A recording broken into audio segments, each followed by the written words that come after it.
যারা চাকরি রিলেটেড গুরুত্বপূর্ণ আপডেট নিউজটি দেখার জন্য ক্লিক করেছেন, ভিডিওটি দেখতে লাইক দিয়ে কন্টিনিউ করার অনুরোধ জানাচ্ছি। আসসালামু আলাইকুম বন্ধুরা, সরকারি চাকরিজীবীদের এবার কপাল খুললো, মহার্ঘবতার সাথে নবম পে স্কেল বাস্তবায়ন হবে। আজকের আপডেট নিউজটা খুবই গুরুত্বপূর্ণ। আজকের আপডেট নিউজটির মাধ্যমে এই সংক্রান্ত বিস্তারিত তথ্য জেনে নেওয়ার চেষ্টা করবো। তাহলে চলুন মূল ভিডিওটি শুরু করা যাক।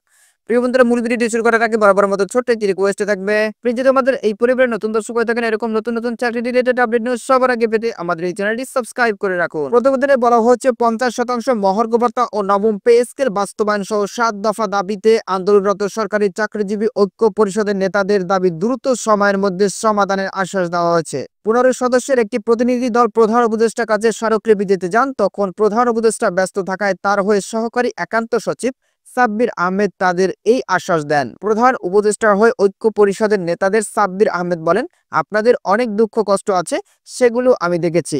সেগুলোর মধ্যে অগ্রাধিকার দাবিগুলো দ্রুত সময়ে সমাধানের জন্য সংশ্লিষ্ট কর্তৃপক্ষের কাছে পাঠিয়ে দেব। জানতে চাইলে প্রধান উপদেষ্টার এপিএস সাব্বির আহমেদ ঢাকা পোস্টকে বলেন, 11তম থেকে 20তম গ্রেডের কর্মকর্তা কর্মচারীদের একটি প্রতিনিধি দল প্রধান উপদেষ্টার কাছে স্মারকলিপি দিতে আসছিল। তিনি রাষ্ট্রীয় কাজে ব্যস্ত থাকায় আমি ওনাদের সঙ্গে কথা বলে তাদের দাবি দেওয়া দ্রুত সময়ের মধ্যে সমাধান করতে সংশ্লিষ্ট মন্ত্রণালয়ের কাছে পাঠিয়ে দিয়েছি। প্রধান উপদেষ্টা তাদের দাবির বিষয়ে কনসার্ন, আশা করছি দ্রুত সময়ের মধ্যে তাদের সমাধান হবে। আশ্বাসে ঐক্য পরিষদ আপাতত সন্তুষ্ট জানিয়েছেন। বাংলাদেশ সরকারি কর্মচারী উন্নয়ন পরিষদের সাধারণ সম্পাদক ও ঐক্য পরিষদের সমন্বয়ক আসাদুল ইসলাম ঢাকা পোস্টকে বলেন, 2015 সালে সর্বশেষ পে স্কেল দিয়েছিল। প্রতি 4 বছর পর পর পে স্কেল দেওয়ার কথা থাকলেও সেটি হয়নি। মাঝখানে 2টি পে স্কেল বকেয়া রয়েছে।